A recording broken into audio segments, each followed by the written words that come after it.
From the cradle to the grave, you are measured against the yardstick of average, judged according to how closely you approximate it or how far you are able to exceed it.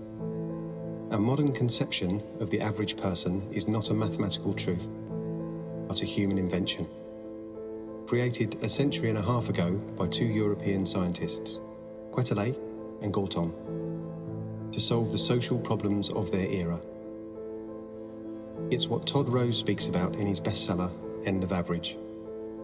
Juliana Jackson has dug deep into the minds of data analytics leaders, people that work every day with measurements and metrics, to uncover what mental models they have built to help them understand the world. Join us while we focus on the stories of data analytics leaders and how they use mental models to challenge others to think differently by deviating from conventional approaches. And we are back live with another episode of Standard Deviation Podcast. And I have a very amazing guest today that I spent a lot of time talking before hitting record. I'm here with June Lee. She is the founder of ClickInsight, and she's one of the people that I admire a lot in the analytics world. June Lee, thank you so much for coming today. Thank you, Juliana, and thank you. Always great to talk to you, and we could talk for hours, right? Yes, especially since we haven't talked since September, and That's right. I just miss chatting with you since we met on Clubhouse like a year or 2 years ago. I That's don't right. even remember. It was so Yeah, about a fun. year ago. So, Julie, for people that do not know you, tell us, how did you get into this measurement and analytics world? I ask this question to absolutely everyone that Yeah, comes here because it's never the same. yeah, for sure. So analytics is something that I got into because it's useful. And at the time, I was working in usability, user experience design. I had to justify budget to fix the problems that we were seeing. It's difficult when you're working in corporate to justify like a $50,000 fix, right? If you have 10 people in a usability study that have a problem. So I was looking for digital analytics to help me justify that, right? Because if I could find that like 10 people or 20 people, 200 people a day are having the same problem and running into the same issue, that's my business case, right? You don't want to look stupid on the website and deliver a poor experience. So that's how I got into digital analytics, web analytics at the time. Everything was still pages because I needed some numbers to justify my projects and my improvements. And it's a very engineering company, so business case was really important. And from that, I found that I had to teach myself. There were no consultants at the time. And that was a bit strange, right? Because there's consultants for everything, every kind of tool, every kind of area. And it's really because at that time, about 15, 20 years ago, analytics, it was good enough to have a website up there. And not many people were looking to measure the impact. And they were not really that concerned about conversion or put website up, get sales, that's good enough. As far as user experience and measuring the behavior, it really wasn't a thing back then. So I got into that, and that's where ClickInsight started in 2005. I have no idea you came from usability and user experience. Like I'm a horrible friend. I had no idea. I think that's amazing because having in mind the customer and the user when you're looking at data, structured data in your case, I think Yeah, it's so important because it keeps you grounded and it keeps you focused on what you want to achieve rather than just, I guess, hanging to different metrics and just, saying, hey, this is the revenue, this is what we need to do. But like, I think having the customer in mind, the experience of the customer, it gives you a lot of space to build around, the outcomes versus just outputs. I think that's really cool. yeah. Um, Tell me, like, through your specialization, you obviously work with schemas all the time to get, work done and make your life easier. But what are some schemas or mental models that you have developed in your role and in your career that actually help you not just with work, but also with your day-to-day life and, your family, your friends? Yeah, so I guess we probably don't use schema in our regular day-to-day life, but I get what you mean. I would say that there's always a reason. And I would say that the thing that works well in dealing with the world and what's going on is to try and understand why, like ask why.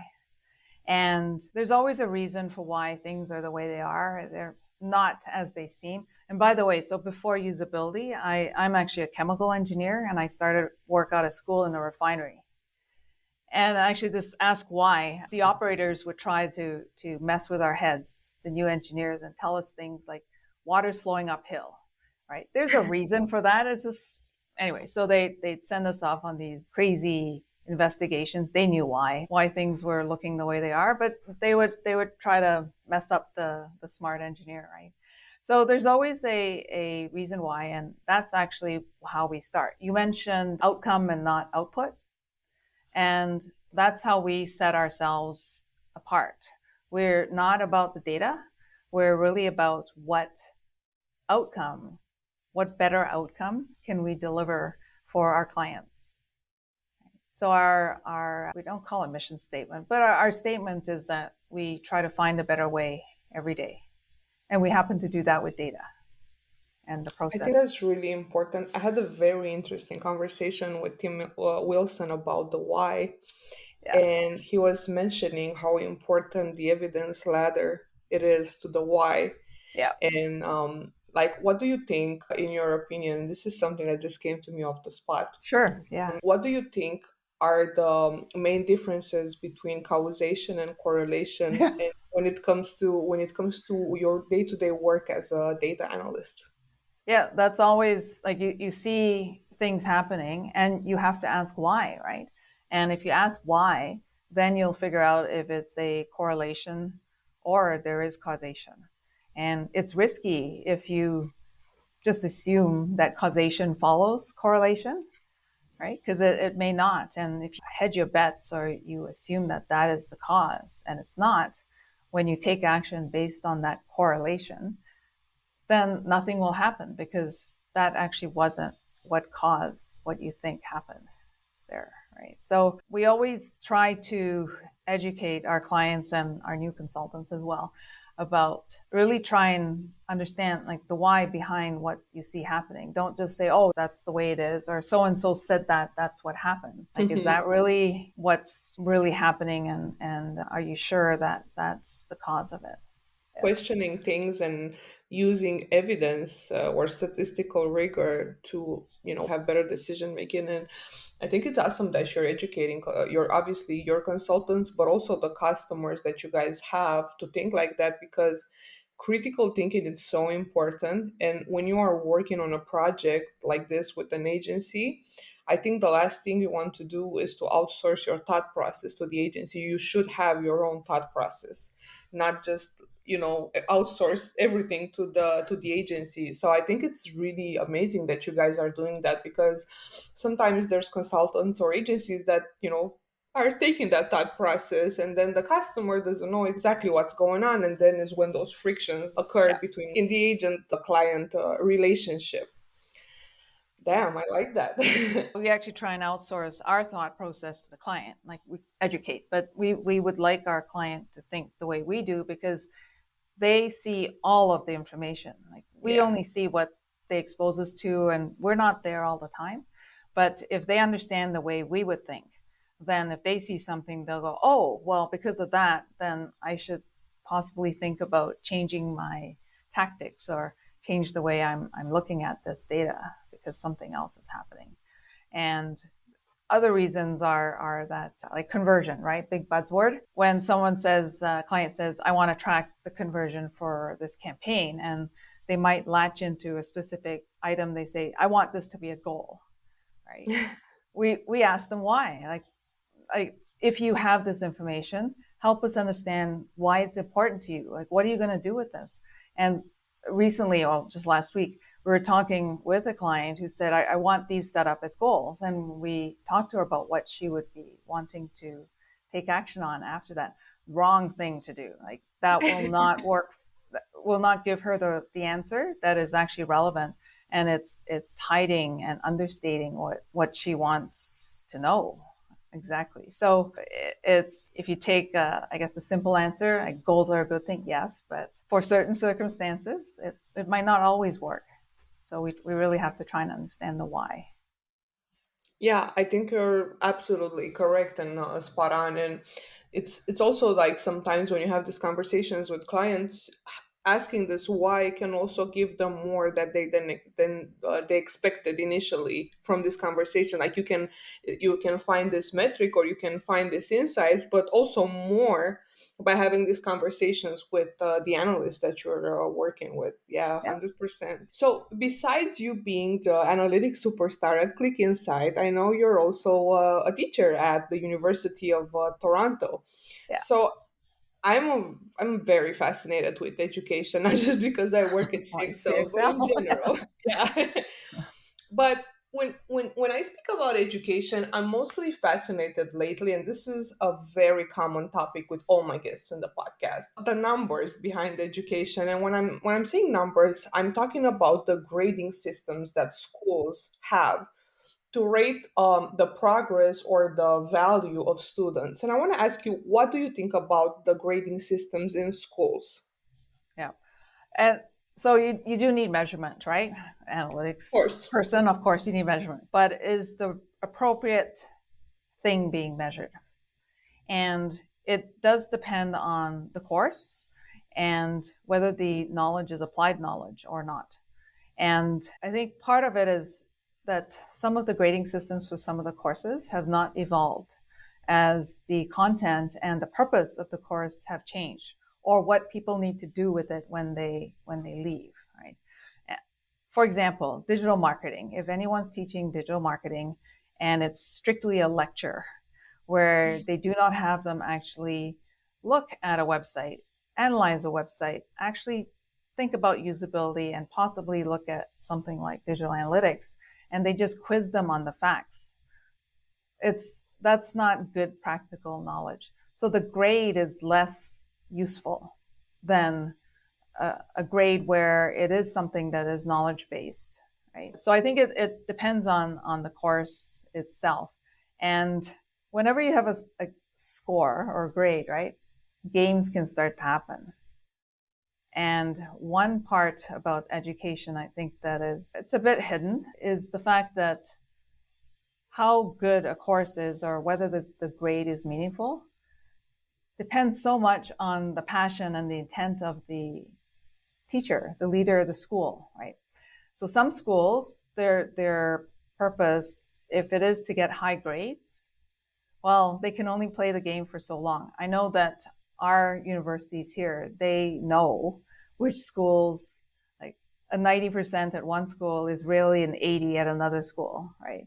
And they will actually mark down or weight the marks coming out of certain high schools into universities. So that's if they have a track record, right? So I think it's the intent and how you go into it. And I think we see this also, like with grading and scorekeeping in e-commerce, right? Like people want, we get asked this all the time. What's the one key metric that I need to measure in e-commerce to be successful? And everyone thinks it's conversion rate. And yeah, it's not, right? If you just go conversion rate, your total value may not be there. So you need revenue. But still, that's not good enough because you could have a whole bunch of tiny little orders. So you need a bit of a balance where it's like average order value, revenue, and conversion rate to be able to tell you whether or not you're doing an appropriate job. And it depends on your business goals, whether or not those are even the right ones, but that's where you start with, right?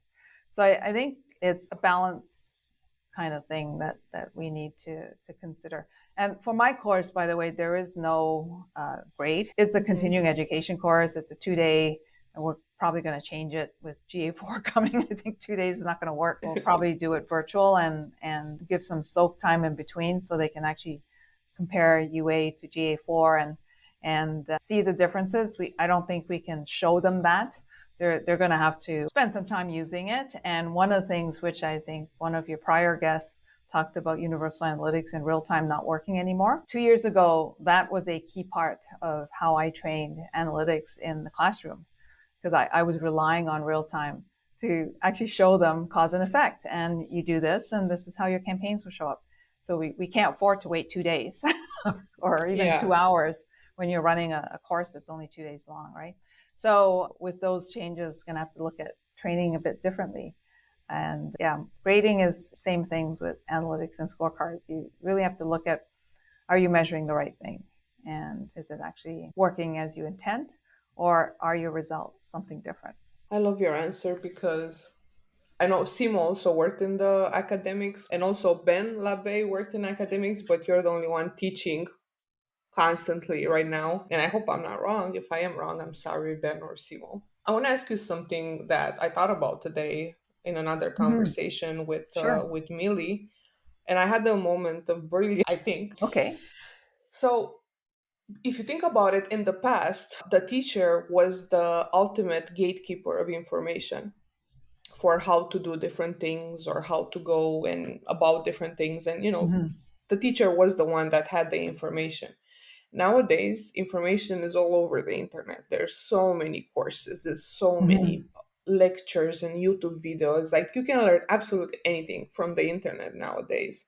So the internet university doesn't take into consideration grades or averages or average scores.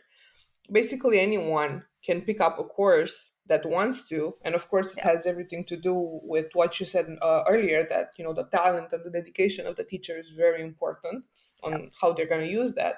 But how do you think universities, real universities, compete with the university of the internet?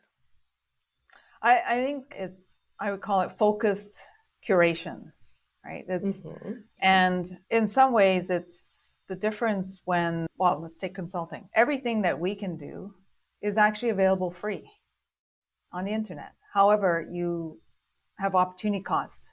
Are you going to spend your time trying to figure that out? You might come upon content that is not quite right. It's wrong, but you won't know that, right? So the benefit of university is accelerating that time. Like, I took an MBA for the purpose of trying to bridge that gap between engineering and business, because I avoided all business courses until I started working and then realized it was actually more interesting than engineering. So I took an MBA, and it was very, very much case based. And if you go wholeheartedly into the cases and really try to understand the thinking and not just get my high score in my course, then that accelerates your learning, because you don't have to experience that firsthand by going through the cases and really understanding the lessons of applying that knowledge, right? So that's the difference in what a university degree can provide. And we have people who work in our company who come with health sciences degrees, nothing to do with analytics or statistics or anything like that, but they have learned how to learn. And oftentimes the people that we hire have gone through some sort of bachelor's degree, and then they've gone to another organization to learn JavaScript, even if they're doing computer science, right? They learn C sharp and all of the back end, but they don't really have good JavaScript, HTML. They cannot work on a website. They can't even edit if they had to, right? So they do a crash course, 3 or 4 months full time, and they now can do all things digital, in whether they're going to be a front end developer, full stack developer. They now have picked up something that is applicable. So we do see here where in Canada, because and especially in the area I'm in, Toronto, quite a few people will take a regular degree.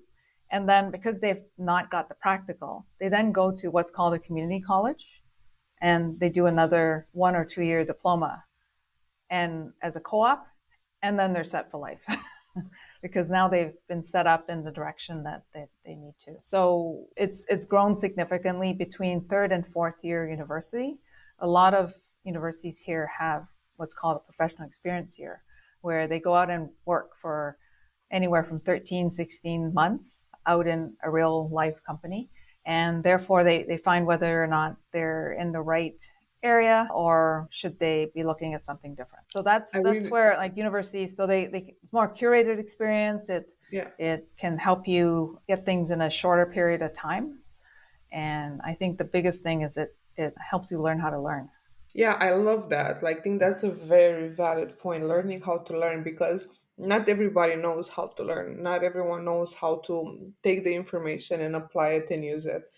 Yeah. And it's funny what you're mentioning about the curation, because it makes me think about that meme, if you remember it, because like was saying that I do something in 5 minutes, but it took me 10 years of learning to be able to do that in 5 minutes. Exactly. And Yeah. yeah, Yeah. it's really, really cool. And I like the perspective of curation. I think it's something that we also do as CXO is, like we do not put content that is not taught by, top practitioners. We can, like, trust me, we had some courses that I archived because they're not up to date. We had a very good Facebook ads course, but we cannot sell that course anymore because Yeah. iOS Changed 14, so much. iOS Yeah. nothing. The LinkedIn ads course, we had to archive that where and like it's so hard to have a long shelf life with courses. We just filmed a course on Google Shopping. And as you know, in September, Google Shopping is gonna turn into Performance Max. Yeah. And it's like, what is the shelf life here, And the instructor actually did lessons on Performance Max because we said, like we talked about it, we have to cover all the bases of this course for people to be ready. So it's a very challenging, like marketing and digital marketing. It's a very challenging, I guess, specter of doing online learning because everything is Hmm. changing Hmm. instantly. Yeah. So Yeah. I definitely relate with, focusing on curating it and making sure that the students know and learn how to learn. But what do you think about the curriculum? Like, let's go. College obviously is more focused on modern learnings and more applicability in real life. But when we're talking about high school, middle school, preschool, whatever, Right. I think, and I know this from experience here in Romania and maybe some other countries in Europe, because I have a son that is in fourth grade. The Hmm. curriculums that are existing in schools haven't been curated maybe in decades. And I want to ask you, like, what do you think about the future of education for these kids? Because, like, somehow I feel like we're educating them for a future or a present that doesn't exist anymore, Yeah. and we're just trying to bring them in a very, very, a far away past. Yeah, it's funny because my kids are past high school now, but when they were in high school, I was surprised that when I went to high school, coding was a mandatory course. Not at all when they're there. And so when my younger daughter was 15, 16, she couldn't fit the computer course, as they called it, into her schedule and her electives. So I dragged her to a one day, a Saturday, 10 a.m. to 5 p.m. course. There's a organization called Canada Learning Code, and they put on, I think it was $50 to attend for the day. So I paid and dragged her to it. And she said, "Oh, this is easy. This is like coding is nothing. It's HTML, CSS. Build your own website, right?" And then she had to understand margins, padding, the whole bit. But she got to do that, and use developer tools to change the color just on your local copy. She learned all of that, and the sad thing was she gets to university and she's a mechanical engineer, first year coding class, and none of the other kids had taken it. No exposure to coding. Her one day made her a rock star because she had been exposed and was no longer scared. They were all scared of it because it's a new language, right? So that's an example of like it's still an elective now in Canada. Like we've got budget struggles and all sorts of things where the public system, some schools don't even have physical education. There's nothing during the day, and some principals take the classes on a walk around the neighborhood to get them some exercise. Like it's funding is a problem. So it's that's where it's not quite set up for the current. Now, kids are pretty versatile if they have the capability. And those who have access to internet, lots of clubs that they can join. And they, my kids discovered Skype and Khan University and on their own, just through their friends. And, grade 12 calculus, my daughter said if I didn't have Khan Academy, I wouldn't have survived. The school didn't provide that knowledge, right? But they figured it out on their own. And that is actually teaching to survive in the current. Always, you have to always be learning. And they found their resources in order to do that. So I think that's why it gets to be a bit unequal, because if you don't have access to the internet, you don't have a laptop or a tablet to be able to self-serve yourself. You don't have access to a library to go and the time to get there to do it, then those who don't have that access are not going to have that opportunity, right? So I think that's where it's the school system maybe letting down those who don't have the resources to get there on their own. Yeah, 100%. And when in cases as the one you described, where there's no actual budget to help, Yeah, children that are maybe in underprivileged, because this is an underprivileged, exactly. not Yeah, be able to learn. It's just sad because children are so talented and that's right. smart and capable. They just need access and help, and majority of these families cannot afford buying a laptop or buying a computer. And it's a shame because, as you said, we're not given equal chances to Yeah, children to do something out of them. So it's something that really, really has been on my mind a lot. It's also from the fact that because the schools are as they are, and I'm talking until high school now, the mm-hmm. grading system is also very archaic because it's based Yeah, not on the talents and the extra work a student will do. Like a student like your daughter that went and did the Khan Academy and did all this work in calculus and whatever, how would the teachers they wouldn't necessarily consider that when they grade her work in that's maths at right. school. Yeah, yeah, So this is like whether while sorry in college you would be appreciated for all the extra curriculum work that you do, and I don't know, internships and so on. So it's very hard to motivate even the kids that have the privilege to have access to internet and have parents that support them. It's also hard to keep them, I guess, interested in the school system right, because the teachers are not supportive of their right. work and their interests. And it's something I've been struggling with a lot. No one actually prepares you to have preteens in school and dealing with teachers. But I really liked your thoughts on this education topic. I would love to switch back because we're in the second Sure. half of the podcast. I would like to switch back the gears on data. So I heard Simo Ahava said in a conference that data quality is directly proportional to how well you understand the data collection mechanism. Right. Really love this. It's a really good quote from him. So I Mm-hmm. want to ask you, what are your thoughts on this topic? Do you think companies understand this aspect well enough that their expectations of what data can do for them are realistic? Yeah, I think that's a very definitely that comment I totally support. And your comment about mental models that apply to life, not just analytics, that's actually true for any tool, right? Whether it's a car or whatever it is. So when we're trying to explain this exact situation to clients and why they need to train their staff, you can't just give them a login to Adobe Analytics, Google Analytics, and like just go to it. We use construction and furniture building as the metaphor to try and explain this because most people have done IKEA or something like that. And we talk about building a chair, a wooden chair. Some parts, when you're assembling, some parts use nails and some parts use screws. So if you need the thing to be really stable, like people get up, sit down, whatever, vibration, you don't want that to be falling apart. You use a screw, right? If you use a nail where you should use a screw, soon the chair will be falling apart because as soon as you pull or whatever, it'll vibrate and the nail will fall out, and next thing you know, the chair is falling apart. But when you're putting the chair pad, for example, on the top of it, let's say it's got a frame and then there's a chair pad, you can nail the upholstery to the padding, right? Because it's not like hopefully it's not shifting around. If it's a kid's chair, maybe, but in that case, you wouldn't have a chair pad. You just build it all in one piece. Right? So, but it's okay to use a nail because it's not being pulled and vibrated. But for the legs and the frame, you need to use a screw, right? So the example I gave earlier about the goal, right? Using the Google Analytics goal, that's the wrong tool. That's the wrong part of the tool to use to answer the question that my client wanted.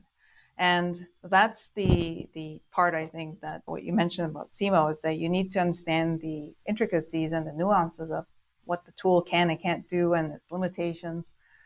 That's the same with any tool, right? Like a car, the wrong tires on the car for a different time of the year. Like it's the same kind of thing where you have to use it for the right purpose. The tools aren't smart. And if we go back in time to analytics and metrics, Justin Cotroni, Google, was up here teaching a course. in Google Analytics. And he's talking about the different metrics and how he used them to evaluate the campaigns. And he talks about bounce rate. Right? So bounce is where someone comes to the site, doesn't do anything, and leaves. So a low bounce rate is better because it meant that they stayed on your website. And somebody put up their hand and say, is there a tool that I can use to improve my bounce rate? And he said, oh yeah, for sure, your brain. So it's just saying that you have to think about it. And really what your comment about what Simo said, it is that you have to understand it and then apply it. So humans not likely to be replaced. The most important, the most important factor or tool, if you want to call it that, in data analytics is actually the person, because they have to answer the question, they have to understand why. And then earlier we were talking about correlation and causation, right? Someone's got to make that judgment and say, I don't think that looks right. So definitely, and that's why expectations of what the data can do for them, we always say, okay, let's not start with the data. Let's start with why you're even looking at the data. Like, what's the outcome you're looking for? And then let's make sure that you've got the right data, not what the data that you have can do for you. So asking the right I totally agree with that comment. And like I said, it applies to every single tool. And go back to why you're even using the tool. So. It was this expression that went like this: a fool with a tool is still a fool. Yes, is always still a fool. Yeah, perfect. Yeah, I think really we have a blog post that actually says that. Yeah, I don't even know who started that one, but it's a great quote. This is one of the reasons why I feel so in love with SQL, because when you're talking to machines, if you're not asking the right questions, you will not get the right answers. You're only gonna get crazy crazy tables and crazy results. And I think what's really cool about data analytics and data scientists in general is the fact that you guys are capable of communicating both with humans and with tools. And this gives you, when when you know how to talk to a machine, and you only have to say what matters. You cannot say more than what really matters to the context that you have. And I think this is giving you guys a very good competitive advantage to be able to help your clients make progress in their lives, because you know what matters. And this, by having these conversations with your clients or with your team, you're able to help them think better. So I think it's really, really awesome. On this topic, I I also had this question that I wanted to ask you. Another thing that has been screwing, because you're mentioning screwing with my head a lot, but in obviously a different context. I want to ask you, what do you think about the people that are in the experimentation and marketing world that are really compromising statistical relevance in the favor of speed? As Oh you know, yeah, this causes a lot of bad decisions. But what do you think? People always seem so easy, in compromising statistical relevance. yeah. I don't think they do it deliberately. They don't do it intentionally. I think it's a lack of education. If they realize the impact that behavior is having, that the risk that they're taking, because they are taking a professional risk by doing that, put their job at their reputation at stake. Right? I think they don't know. And in part, too much reliance on tools. Like Google Optimize is great, but like a few things. If you're not paying attention to what's going on in the market while you're running your tests, and you don't look out for the outside influences, or but you haven't put two and two together, such that like if you have a monthly cycle to your consumers' behavior and you want to run a 2-week test, by definition it's going to be irrelevant because you haven't spanned the whole time, right? So that's a knowledge and education situation. Or they don't understand that if you run too many variants, if you don't have enough of a pool, you cannot get statistical relevance. So everything is directional. And now you're taking another risk to make a choice because of that. And even with that, like if you run a test, if you're not watching for the outside influences, by the time you make your decision, the situation could have changed. So it might have been okay for the past, but by the time you make your decision, your choice, things could have moved on and now you're in a different situation again. So we've seen where through no fault of our client, or they can't control all of the external factors, they run their test, experiment, they declare a winner, they put the winner in place, and it doesn't do any better than before, right? But that's real life. Like everything, like, well, you take a look at people who try and guess the oil price or anything like that. You cannot predict that with 100%. So you can make an educated guess. So I think experimentation is always good. You always learn from experimentation, regardless. You always learn about your customers more. So I don't think it's not a worthwhile situation. However, I think it's, once again, it's education, and education takes time, and it does come down to that being part of the issue about why people seem to be dismissing statistical relevance. I think they don't understand the impact of what happens when they do that. Yeah, you hit the nail in the head with the education part, but I also think it has to do a lot with the experimentation maturity of the company, right? Yes. Because if the leadership of the company or the leadership of the marketing team does not encourage this type of thinking before jumping to decisions, even if you have people in the team that have different convictions and they want to follow statistical rigor, because the hippos, how they're Yeah, called, hippos, yeah. because the hippos have different opinions, I think is very hard. And I think also a lot of companies just want speed with any type of price, just because it gives them the sentiment of progress in a way, but Right. it's not progress, it's just movement. It's not real. You can own it. They'll suffer at some point for it. So as consultants, we try and help them not fall into that pothole. Yeah, But we can only advise so much. They have to take accountability and ownership for their actions.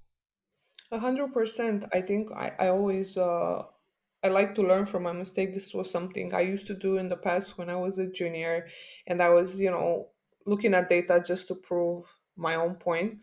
Like I was biased, and a lot of people do this. It was another quote. It was saying, "I love data, especially when it shows me what I want to say, or it proves my point." Yeah. And I mean, statistics are hard. It's not a discipline that Yes. is very easy to understand. That's right. But Yeah. to the point of experimentation, there's more work towards democratizing statistics and access to education when it comes to the statistic than it was in the past. I think there's more evolution in that area than it used to be. But I think it should be just a mindset switch in general, because of the speed. Like we tend to compromise everything for speed, because I think in a way we think that if we move faster, we're gonna get That's faster right. results. Mm-hmm. Yeah. Mm-hmm. And Well, I think it's even more important because of AI, right? Machine learning. Because if you don't understand that, you can actually train the wrong thing. I forget the name of the author, but there's a book where I think Shannon's her first name. I'll look it up and you can put it in the notes, where there's a group of folks trying to train an AI to recognize cancers, moles or something like that. And it ended up that they trained it to recognize the ruler because there's size, right? And there was always a ruler in the darn picture, right? So they trained it to do that. And another one of her examples is that when you're training an AI to recognize something visually, she said if you ask an AI, is there a giraffe? They will always say, yes, there's one giraffe, because you never show them a picture. You show them a picture of one giraffe, 5 giraffes. You never show them a picture with no giraffes. So they will always train. She's got some great examples like that. Or they were trying to train an AI to recognize sheep versus dogs, and they trained it to recognize grass. Because whenever they show pictures of sheep, there was grass there. So there's these unintended things, and it goes back to your comment about understanding limitations of the tool, right? So if you don't realize what you're training, you could actually train it for the wrong thing. So this is education, understanding the pitfalls, and exactly what you said about statistics and using it responsibly. The same thing with artificial intelligence and machine learning. It proves the point that you were making earlier, that our brain is the most important tool. Yeah, because you have to decide you want to learn. Absolutely. Absolutely. And not everyone has that in them. And it's fine, like everyone can, decide what's best for them. So because we don't have that much time left, I Mhm. want to touch on something that's really, really cool. And you have been doing so much work in the female founders communities, analytics communities. I saw a lot of events or webinars. Can you please tell me more about how did you as a female and also as a minority have navigated going through the ranks in the digital analytics world? And Yeah. also, what would you advise a young woman that is trying to get into this world right now? Yeah, actually, it goes back beyond analytics because I'm a chemical engineer, right? So all through school, engineering school, I was like, I think we had our class set a record. We had 20% female when I was going through engineering, and then even all through working life, it's until actually I hit digital marketing.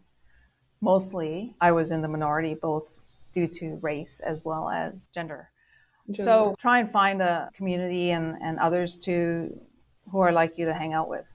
And it's not just gender and race, right? There's different outlooks, different background. You might be an immigrant, different economic background. So it's definitely community definitely helps. And the great thing about now versus 20, 10, whatever years ago is that it's easier to find community if you have access to the internet. So I think economical circumstances are still the barrier here for others. But whenever there is opportunity, then don't think, well, I can't do that. Like step up and take advantage of it.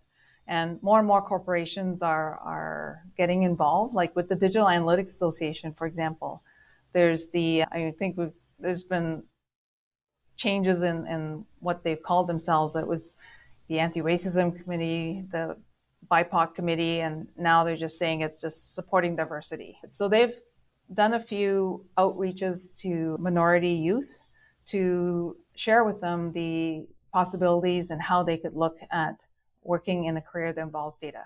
So rather than just say overall STEM, like just narrow it down even further, specifically towards data. How could you participate and look towards a career there? So if you're trying to navigate the path, I would say just start and try and find. That's why mentors and visibility are necessary. Try and find someone who has started down the path. It doesn't have to be somebody who's got there. Like it could be just somebody who's a couple years older in school. It could be someone who's in the next grade up, somebody who is involved perhaps in school, and talk to them. But here in Canada, especially in the area of coding, we're happy to see more and more corporations participating and supporting organizations like Canada Learning. So like they put on these weekend, it used to be camps. I'm not sure. I think they're probably doing it virtually now.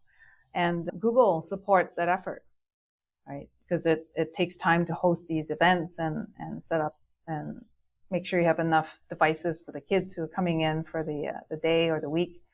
And so corporations sponsor that effort. So try and find out about opportunities like that. And there's like this conference I was mentioning to you, Women's Presence Organization. Through the pandemic, the local chapters, there happened to be 4 in Toronto. We meet virtually. We've all had to support each other during this time and share information because the rules are changing and what our employees' expectations are changing. And so we share different tactics. You can't learn about that anywhere else other than sharing it amongst those that you already know. And so for you, like CXL has a community, like people who sign up, right? You've got the Facebook community. I think Also, the CXL playbook community, it's something that we just yeah, revamped. We yeah, had the playbooks product, which now we turned into a community, and it's actually starting to catch a yeah, lot. yeah. So whether it's females who are wanting to explore that, or different races, or immigrants, people who've been displaced, try and find out where those are. And it sometimes is difficult to find the organizations that can share that with you, but it's something that the schools and those who have access we try and I guess publicize the opportunity through them when we have a chance to do so. So it might feel like you're alone. And so the funny thing is, analysts like Jim Stern, eMetrics, there's been many times where I show up at a conference and analyst shows up and they say, I'm the only one in my company. It's so good to talk to other analysts because I have nobody to talk to. And I say, oh, well, let me tell you about the DAA virtual communities. And even if there's not a chapter, you can get together. And so it's not just gender related, but even just the job. Like there still aren't that many people who are in data. And if you're not in a company or a startup that is involved in using data and working with data, you do feel like a minority yourself. So it's always try and find a community that you can connect with, and don't be shy. I know a lot of data folks are introverts, but take the step and be courageous and reach out. You won't be disappointed. People are typically willing to share their journey. Yeah, you're right. The data community is one of the most fascinating communities that I've been a part of. I'm completely blown away about how helpful and humble and really dedicated to serving a community everyone is. And the reason why I was asking you this, I had an interview. One of my first interviews was with a senior data analyst that happens to be a Black woman, and she was telling me that she struggled a lot because at every conference or at every webinar, she was the only one. Mm-hmm. And she said the same thing as you said, that that's why she invested time in these female communities or minority communities, because it helps other people to not feel as alone as she felt. And I just want to commend you because you're doing all this work all the time. I always see you, being a part of it. And I just think it's beautiful that all this corporation also support this. I've seen the Google developer community is a massive supporter of women in tech. I'm also in one of those groups called Women Tech Makers, and Yeah. it's really beautiful that more people are getting access and equal rights into educating themselves. So I have one last question for Sure. you. Yeah. I will talk to you for hours, just for Yes, the we can. record. I really like talking to you. So I want to ask you a work related question because Sure. it's Yeah. timely. So I want to ask you, what do you think about the Google Analytics for Oh, adoption? I that's the last question. We could talk for another hour. No, okay. Yeah, let's So talk Google for Analytics for another adoption. hour. Okay. What would you like to know about that? Because I know you've been talking to others as well. Yeah, so I feel that people really understand wrong the whole situation, because I see that the majority of, the attitude that I've seen on social media from marketers, because that's my world, is that people are thinking that they have to switch right away, right? They are not thinking of Google Analytics for as something that they need to learn and adopt because it's a baby product, but they're thinking Mhm. that they just have to switch, forget about universal analytics, even though all the experts like yourself are, advising using GA4 in tandem with universal analytics till the next year. So That's what right. are your parting thoughts on this topic? What do you advise marketers to do? So if they have not been using any of the data to try and improve their business or evaluate their campaigns, start with UA first, because it's a much easier product to learn and understand because it has more canned reports, if you want to call it that. However, Universal Analytics, and I think others have said this as well, Universal Analytics came to life in a world where every website was pages. No, apps did not exist. And whenever you completed an action, you went to another page. Forget these single page applications where you click, you look like you're going to another page. You're actually on the same site, like it's a single page website, right? Those did not exist. So the event-based model in GA4, definitely. There are actually some questions that are better answered from GA4 right now than Universal Analytics. It's just not reliable. You can't always answer the same question one day after another. So it's definitely a transition. However, they should also not wait till July of next year, because especially if they're in e-commerce and retail e-commerce who depends on the fourth quarter, right, for a lot of your sales. If you wait till July of next year, that means when you get to fourth quarter in 2023, you don't have this year's data. You can't compare behavior to this year. So anybody who's in an e-commerce model, if they have not started, it's not too late. Plan to be running parallel by October. Then you've got the last quarter of the year to compare year over year. You get a bit more comfortable, and the data will be different. The numbers will not be the same. And therefore you need to be able to make the decisions. Like we've always said, the raw numbers, it's not important. Like what you need are to be able to do is evaluate whether there's a change, like cause and effect, right? We're talking about earlier. So that's the key thing. GA4 definitely will be a more advanced tool. Google is putting a lot of effort into it. There's an MVP, minimum viable product. Like they were saying in the fall, it was beta-ish. They said it wasn't even beta, and it's been made the main tool. I would say it can probably safely say it's beta. But things like, getting technical here, regular expressions, not working in the exploration reports yesterday. Was working last week, I think. Not working yesterday. I think Charles Farina in his video with you showed you library. Well, that disappeared last week, right? And so it's just not quite there yet. So definitely much greater controls in deleting data, much better to understand what's going on with different sites and apps. But it is different. So start with universal analytics, and e-commerce, right? The pandemic lift, it sort of dropped a little bit. And I think the trend is that retail online sales, it's now reverted to the long-term trend. But in doing that, because it's a decline, everyone's panicking, right? And so now more than ever, they need to look at what's really happening and how do we compare it to last year or 2 years ago. So if you have been using universal analytics, that's your history to help you through this time. And rather than panicking,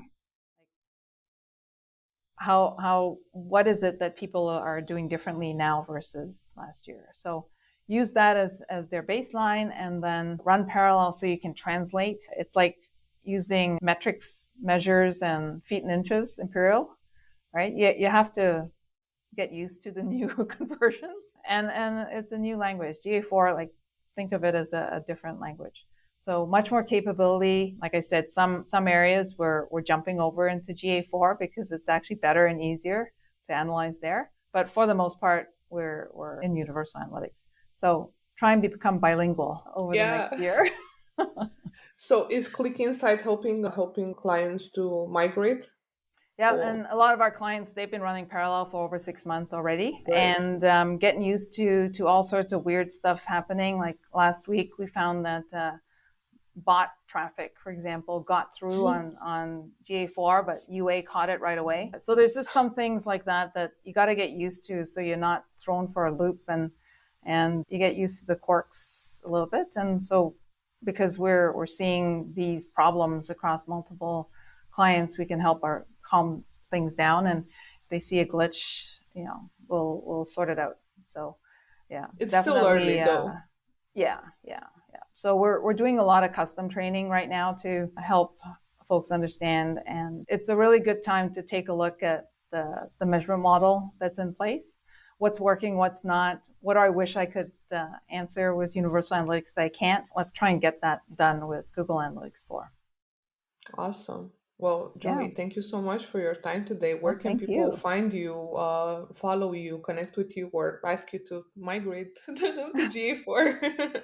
Yeah, so ClickInsight.ca, and we'll put it in the link below. We are going to be having some webinars coming up in the next few weeks. We are going to stress about the measurement model, not get into the data real quick, because this is everyone's opportunity to set up the data the way you like it.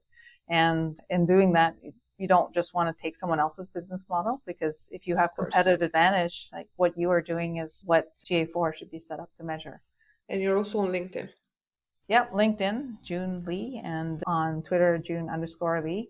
I would say that recently we like everybody else, we're hiring. Thank you so much for being here today. This was awesome. See you guys next time.